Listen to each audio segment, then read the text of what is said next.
I'm trying to scrape this goat hide so I can maybe make it into a drum. Yeah, let me see at the back. You can see a little bit.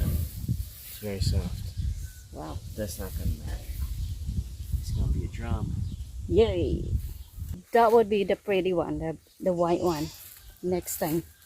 White one might be a shoulder strap. Huh? Shoulder strap.